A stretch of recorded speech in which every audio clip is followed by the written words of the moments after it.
사사기 6장 11절부터 24절 말씀 보겠습니다.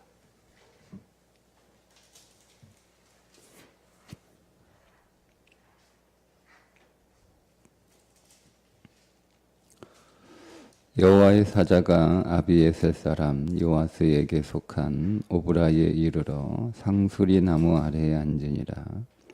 마침 요아스의 아들 기드온이 미디안 사람에게 알리지 아니하려 하여 밀을 포도주 틀에서 타작하더니 여호와의 사자가 기드온에게 나타나 이르되 큰 용사여 여호와께서 너와 함께 계시도다 하며 기드온이 그에게 대답하되 오 나의 주여 여호와께서 우리와 함께 계시면 어찌하여 이 모든 일이 우리에게 일어났나이까.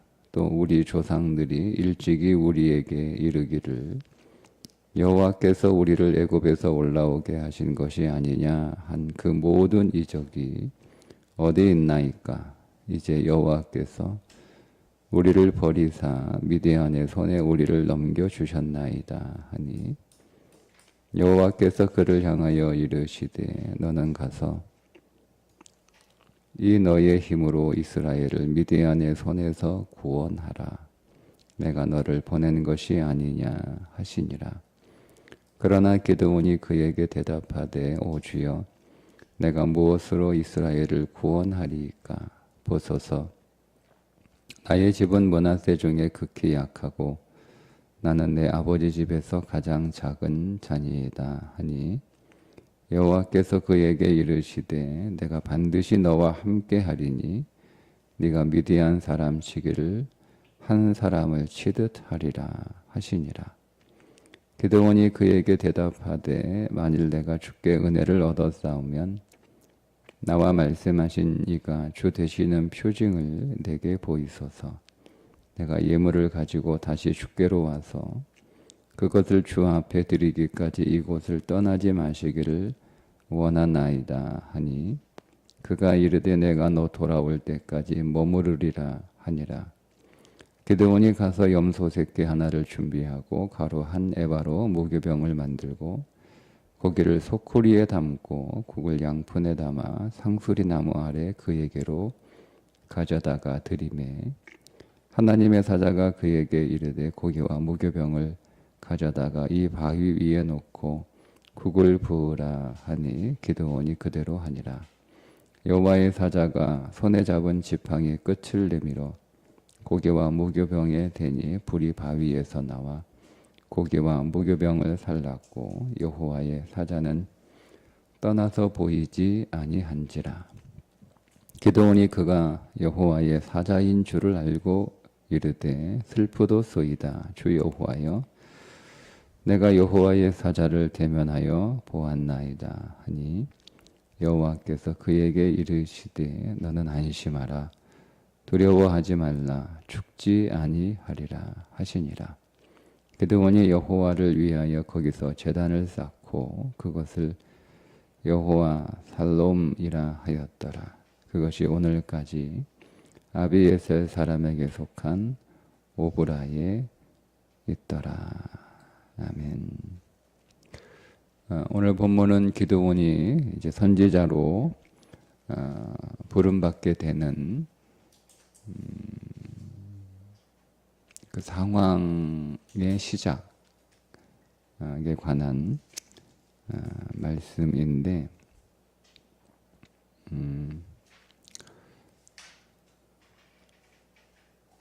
기드온이 포도주 틀에서 타작할 때 그러니까 그의 인생의 삶의 규모가 작다는 거예요. 포도주 틀에서 타작할 정도의 밀의 양은 그렇게 많지 않은 양이잖아요.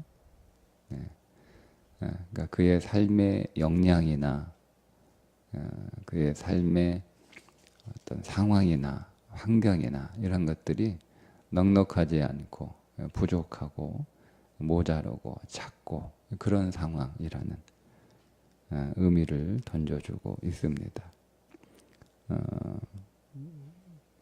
포도주 틀에서 보통 밀을 마당에서 이렇게 타작을 하는데 포도주 틀에서 숨어서 타작을 하기 때문에 또 기드온 그 자신이 그 삶의 환경도 약하고 또 부족하고 뭐 여러 면에서 모자르지만 그 자신조차도 숨어서 당당하게 타작하지 못하는 그의 어떤 그 마음의 연약함도 상징하고 있는 표현입니다. 여호와의 사자가 기드온에게 나타나 이르되 큰 용사여 여호와께서 너와 함께 계시도다 이렇게 말씀을 하니까 기드온이 좀 기분이 좀 나빠요. 왜냐하면 이렇게 얘기를 하잖아요. 13절에 기드온이 그에게 대답하되 오 나의 주여 여호와께서 우리와 함께 계시면 어찌하여 이 모든 일이 우리에게 일어났나이까. 그러니까 언짢은 거죠. 정말 말씀대로 우리와 함께 하셨다면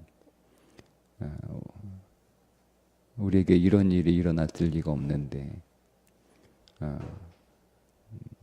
함께 하지도 않는 상황임에도 불구하고 우리와 함께 하고 있다라고 이야기를 하니까 기분이 많이 언짢은 거예요. 그래서 이제 항의하듯 얘기합니다. 자세히 들어보세요. 또 우리 조상들이 일찍이 우리에게 이르기를 여호와께서 우리를 애굽에서 올라오게 하신 것이 아니냐 한 그 모든 이적이 어디 있나이까. 이제 여호와께서 우리를 버리사 미디안의 손에 우리를 넘겨주셨나이다. 이게 사실이잖아요. 사실이에요. 하나님이 이스라엘을 미디안 손에 넘겨주신 게 맞잖아요. 맞잖아요. 그게 맞는데 그걸 인식을 못하고 있는 거예요. 기드온은. 맞아요. 애굽에서 그들을 끌어올리신 그 하나님의 모든 이적이 그들의 인생 안에서 계속될 거라고 약속하셨지만 그런 일은 벌어지지 않죠. 하나님의 약속을 어긴 게 아니라 그들이 먼저 약속을 어겼기 때문에 그런 일은 벌이지 않은 거예요. 하나님이 함께 하신다라고 말씀을 하셨지만 거기에 마음이 좀 언짢아서 함께 하면 우리가 왜 이 모양으로 사냐, 우리 버린 거 아니냐라고 항의하는데 그 사실이 맞아요. 그 말이 맞는데 그 사실을 기드온이 그렇게 느끼고 있지만 그것이 사실이라고는 생각하지 못하는 거죠. 근데 그게 사실이라는 거. 사실이라는 거.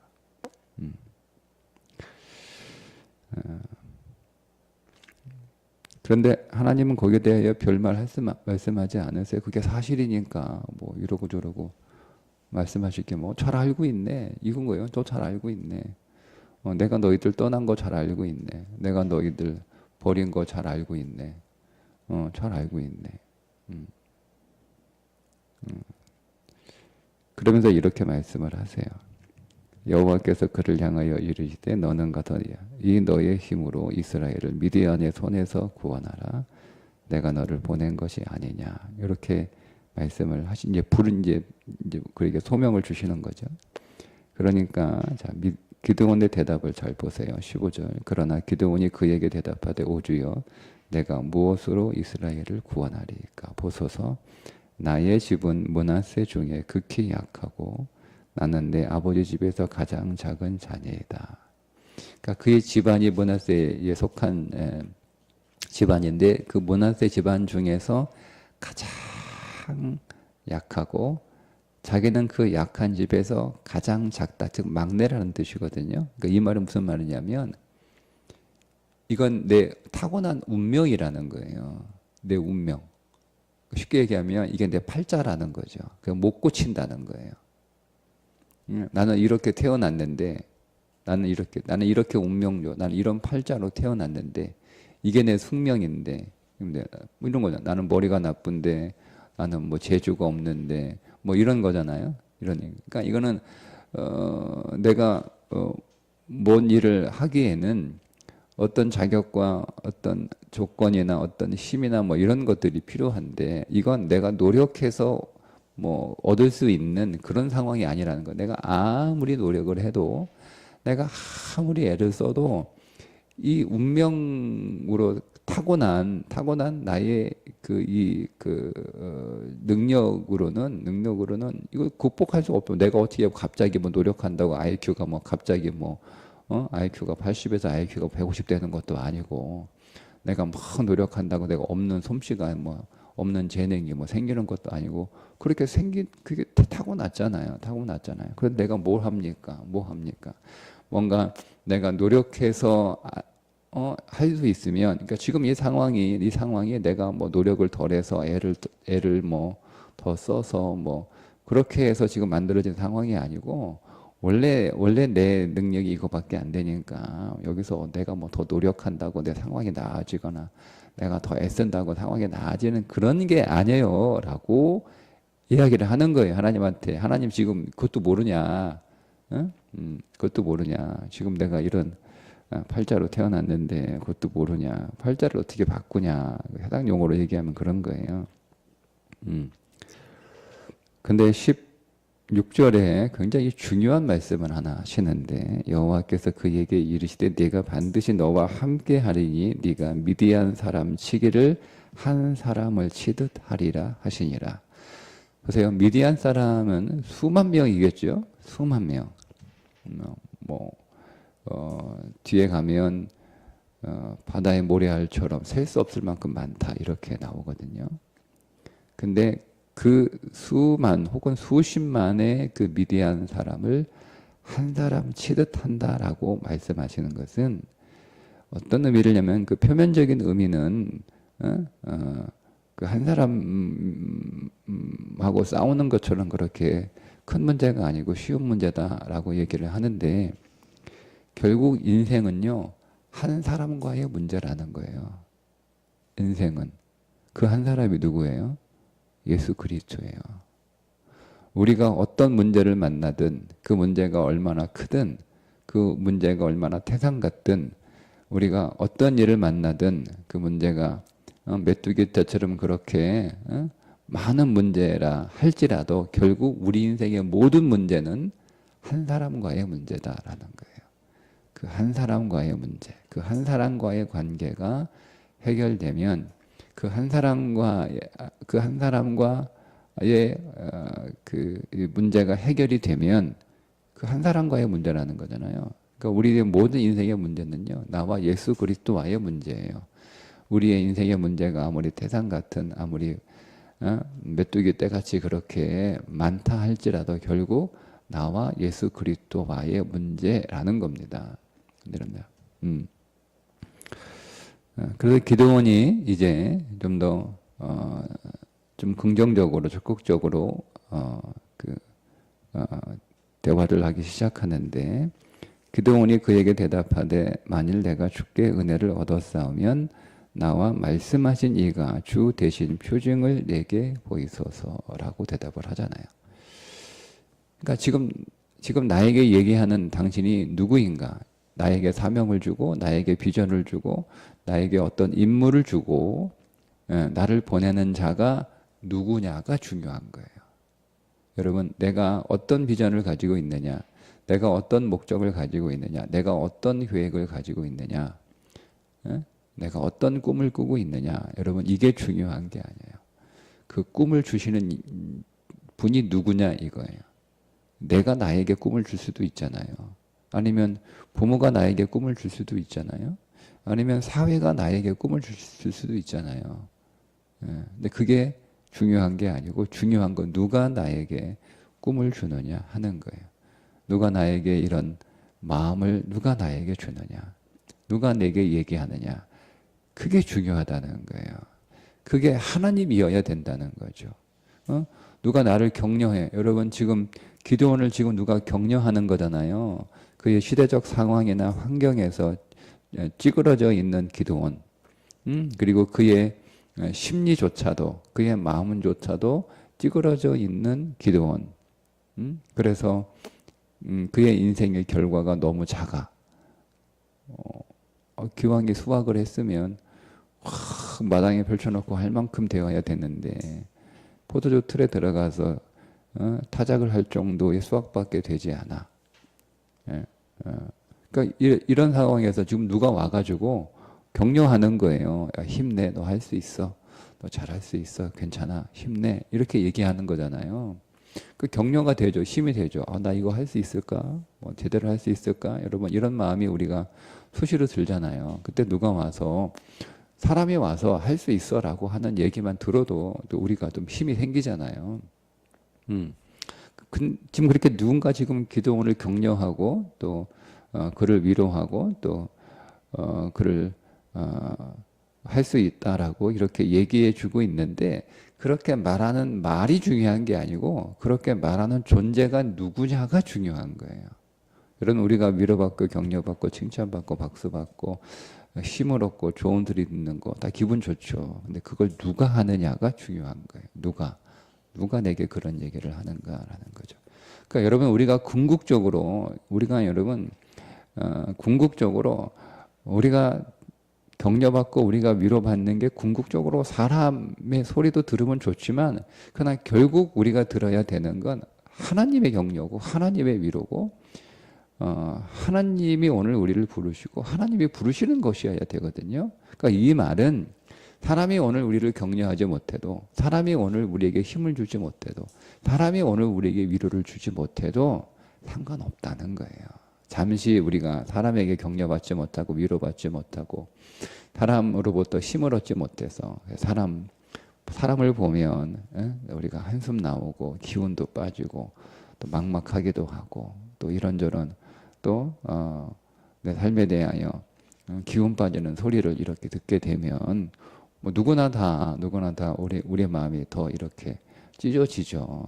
여러분 그게 중요한 게 아니고 그런 소리 듣는 것보다 안 듣는 게 훨씬 좋고 사람으로부터라도 좋은 소리 듣고 힘이 되고 격려가 되고 사람을 보면 이게 좀 힘이 난다. 뭐 그렇죠. 부모 입장에서 자식만 너 보니 내가 힘이 난다. 뭐 이렇게 되면 좋겠지만 설사 그런 일이 오늘 우리 인생 안에 없다 할지라도 그건 사실 우리 인생의 본질이 아니라는 거예요.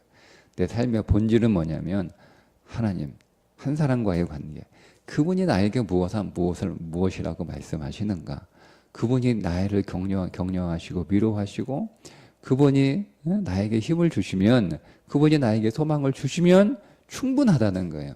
충분하다는 거예요. 기도원이 그런 면에서 굉장히 방향을 잘 잡고 있어요. 그래서 기도원이 이제 그러면 지금 자기에게 말하고 있는 이 존재가 하나님이라고 하는 것을 확인할 수 있는 방법을 찾는데 그게 뭐냐면 그게 예배예요. 그가 예배를 어떻게 드리는가 보세요. 18절에 내가 예물을 가지고 다시 주께로 와서 그것을 주 앞에 드리기까지 이곳을 떠나지 마시기를 원하나이다.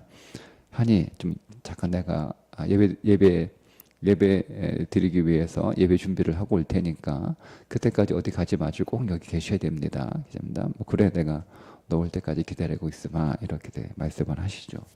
자, 그리고 가서 기드온이 준비한 예물을 잘 보세요. 기드온이 가서 염소 새끼 하나를 준비하고 가루 한 에바로 무교병을 만들고 고기를 소쿠리에 담고 국을 양푼에 담아 상수리 나무 아래 그에게로 가져다가 드리매. 예물의 양을 보세요. 예물의 양. 염소 새끼 한 마리. 여러분 이 예물의 양을 우리가 볼 때 한 가지 꼭 알고 있어야 되는 게 뭐냐면 정보가 지금 상황이 미디안에 다 털린 상황이에요. 미디안한테 다 털렸잖아요. 미디안한테 다 빼앗기고 털리고 그래서 남은 게 별로 없어서 그거 조금 가지고 지금 포도주 틀에서 지금 타작하고 있는 상황이잖아요. 다 털려가지고 그러니까 형편없이 가난한 상황이라는 거예요. 자, 그 가난한 상황에서 예배를 위하여 가지고 나오는 예물의 양을 우리가 주목해서 볼 필요가 있습니다. 염소 새끼 한 마리에 많죠. 비둘기 가져와도 되는데 없으면 비둘기 가져와도 되잖아요. 그죠? 자, 비둘기 잡을 시간 없어서 그냥 집에 있는 새끼 염소 새끼 하나 가져왔다라고 그렇게 이해해도 돼요. 근데 가루 한 에바의 양이 22.7리터예요. 적지 않죠. 네. 굉장히 많은 양이에요. 12대 정도 되니까 12대. 약 9.6kg 정도 되는 양이란 말이에요. 많아요. 많아요. 그러니까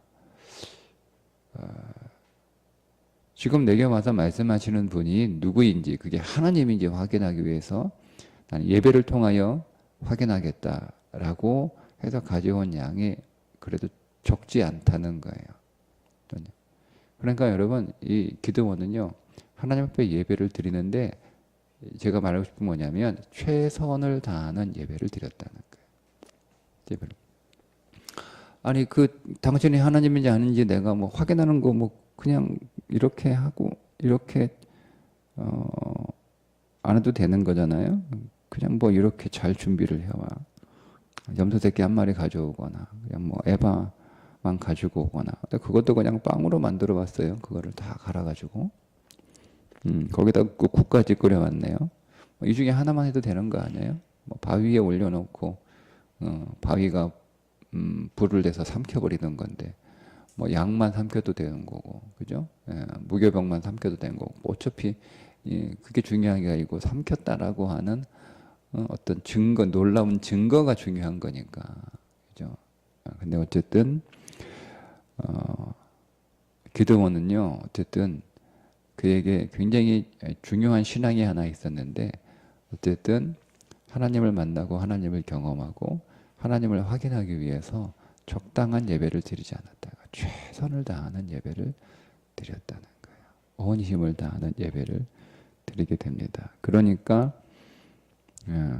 고개와 무교병 바위에 올려놓고 국을 부으라고 명령을 하고 그렇게 하니까 바위에서 불이 나와 고개와 무교병을 살라버리는 놀라운 예배를 그러니까 불이 임하는 예배를 체험하게 됩니다. 그러니까 불 임해 그의 모든 것들을 다 태워버리죠. 불. 그러니까 여러분, 불은 우리 가운데 예배 안에서 우리가 불을 경험해야 되는데 그 불은 뭔가요? 여기서 재물을 태웠다라기보다는 이걸 통해서 기드온이라고 하는 그 존재를 태워버, 그의 운명을 태워버린 거야. 네 팔자 내가 다 태워버렸어. 너에게 더 이상 팔자는 없어. 너에게 더 이상 운명은 없어. 그런 거 없는 거야. 그러니까 너 인생은 내가 계획하고 내가 짜고 내가 인도하고 내가 만들어내는 거지. 나는 뭐 이렇게 살도록 태어났어. 이게 내 운명이야. 그런 건 네 인생 안에 없어. 라고 여러분 다 태워버리셔야 돼요. 예배 안에서. 내 현실이 이거니까 내 마음은 찌그러졌고 내 삶도 찌그러졌으니까 여러분 그런 것도 다 태워버리셔야 되는 거예요. 우리는 예배 안에서 오늘 우리가 가지고 있는 하나님으로부터 오는 것이 아닌 우리가 태생적으로 가지고 있는 오늘 우리의 죄성이나 우리의 어떤 어두운 생각들이나 마음들이나 그리고 오늘 우리가 살아가는 오늘 우리의 삶의 모든 눈에 보이는 오늘 우리의 마음을 찢어놓고 우리를 주저앉히게 하는 그 모든 상황 이런 것들이 예배 안에서 다 타야 되는 거예요. 다.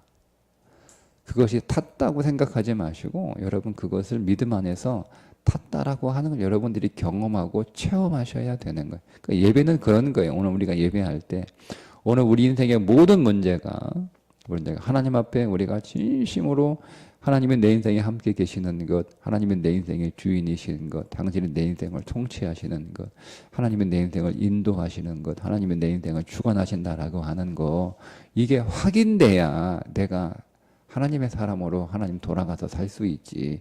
이게 확인이 안 되는데 나는 돌아가면 나는 역시 내 힘으로 내 인생을 살 수밖에 없고 내 능력 안에서 내 인생을 살 수밖에 없는 존재이니까 나는 확인하고 돌아가야겠다. 그런데 하나님 이걸 내가 예배 안에도 다 인격으로 만나 내가 체험해야 되는데 내가 최선의 예배를 드리겠다. 여러분 그렇잖아요. 아유 뭐 찌그러지고 있는데 하나님 어떻게 섭섭하기도 하고 뭐 하나님 어떻게 그럴 수도 있어요. 그러면 여러분 우리가 예배 안에서 우리가 그냥 늘 습관적으로 와 있기는 하지만 그렇게 예배를 드리기가 쉽지 않거든요. 그래도 기드온처럼 최선을 다한 예배를 드려. 그 가운데 우리의 심령 안에 하나님의 불이 내려서 다 삼켜버리는 거예요. 내가 다 삼켰다. 내가 다 가져갔다는 거예요. 우리의 근심, 우리의 문제, 우리의 연약함, 우리의 상황, 우리의 상처, 우리의 아픔, 우리의 두려움 모든 것들, 우리를 기운 빼는 이 모든 것들 다 하나님이 태워버리시는 거예요. 태워버리시는 거예요. 네. 그리고 이제 하나님이 시작하시는 거예요. 하나님이 시작. 그러니까 기드온이요, 기뻐해야 되는데 두려움이 생겨요. 여러분, 하나님이 체험되면 항상 성경은 공통돼요. 이 마치 이거 원칙, 법칙과도 같아요. 하나님을 진짜 경험하잖아요. 두려워요. 두려워요. 두려워요. 기쁨이 아니에요. 두려워요. 두려워요. 그러니까 늘 그렇게, 늘 항상 그래요. 이사야 6장에서 성전에서 기도하다가 하나님의 옷자락을 경험했을 때 화로다 내가 죽게 되었도다. 이렇게 얘기하잖아요. 오늘 기도원도 마찬가지고, 부활하신 주님이 나타나시자 주님이 제일 처음 하신 말씀이 뭐예요? 평안하라. 평안하라. 두려워하지 말라. 항상. 그러니까 기도원도 진짜 하나님 만난 거예요. 그러니까 슬프도소이다. 이게 무슨 얘기면, 아이고 나 죽었구나 이 뜻이에요. 나 죽었구나. 주 여호와여, 내가 여호와의 사자를 대면하여 보았나이다. 하나님을 본 것도 아니고 하나님이 보낸 사자를 봤다라고 생각했는데 그것조차도 기드온에게는 두려움이 확 밀려와요. 두려워요. 두려워. 그러니까 여호와께서 그에게 이르시되 안심하라. 두려워하지 말라. 죽지 아니하리라. 여러분, 우리 인생은 지금 우리의 삶의 문제 때문에 죽을 것 같잖아요. 그거보다 더 무서운 게 뭔지 알아요? 우리의 죄 때의 죄예요. 죄. 우리의 삶에 어떤 문제가 우리를 죽일 것 같은 그런 어떤 우리 인생에 정말 심각한 문제가 두려운 게 아니고요. 진짜 우리에게 두려운 건 죄예요. 죄예요. 그런데 그 죄의 문제가 해결됐어요. 그러면 걱정할 거 없어요. 우리 인생의 최대의 문제가 해결된 거예요. 최대의 문제, 최고의 문제, 가장 심각한 문제, 그러니까 진짜 죽을 수 있는 게 아니라 진짜 죽어야 되는 문제가 해결된 거예요. 그러니 걱정하지 마라. 그러니까 기드온이 믿음이 좋아요. 더 받아들여요. 그러면서 24절에 거기서 제단을 쌓고 그러니까 자기가 부인되는 거예요. 제단을 쌓는다는 얘기는 자기가 부인되는 삶을 살아요. 내 인생 안에 항상 제단, 이제는 내가 한 곳 한 장소에서 정해진 예배자가 아니라 내 인생 전체가 주님을 예배하는 제단이 될 거예요. 나를 부인하고 주님을 인정하고, 나는 없고 주님만 있는, 그래서 당신이 항상 내 인생 안에서 불이 되셔서 나를 계속 태워, 이제는 내가 내 불로 살아가는 존재가 아니라, 우리는 우리의 불로 살아가는데 그 우리의 불이 약하니까 힘든 거예요. 그죠? 우리 안에 그 불은 우리의 동력이기도 하잖아요. 근데 이제는 내 불로 살아가는 것이 아니라 하나님의 불로 살아가는 인생을 살겠다라고 결단하니까 뭐가 찾아와요? 샬롬이 찾아와요. 평안하는 거예요. 그것을 여호와 샬롬이라 하였더라. 그러니까 여러분, 우리가 예배 안에서 하나님을 확인하고 우리가 그 하나님을 체험할 때 오늘 우리 인생의 모든 불태워지는 것들을 우리가 확신하게 되고, 하나님을 경외하는, 하나님을 두려워하는 삶이잖아요. 여러분, 우리는 여러분 뭘 두려워합니까? 우리는 문제를 두려워하잖아요. 문제를 두려워하잖아요. 그게 기드온의 삶이었어요. 그 기드온을 대표로 한 이스라엘 전체의 삶이었죠. 그들은 상황을 두려워하고, 그들의 현실을 두려워하고, 그들의 생존을 두려워하고, 그들의 사실 문제들을 두려워하고, 이걸 두려워하니까 하나님을 두려워해야 되는데, 하나님을 두려워하는 백성들이 하나님을 경외하기보다는 그 인생 안에 닥치는 현실적인 문제를 경외하고 두려워하니까 그렇게 찌그러진 거예요. 그 하나님이 기드온을 먼저 회복시키잖아요. 한 사람을. 결국 여러분, 이 한 사람의 문제는 나와 그리스도의 문제이면서 동시에 내가 문제라는 거예요. 내가 문제라는 거예요. 내 한 사람의 문제인 거예요. 내 안에 많은 사람들이 있고 내 안에 많은 문제들이 있지만 그게 문제가 아니고 내 한 사람, 내가 문제다라는 것을 경험하게 돼요. 내가 문제다. 예.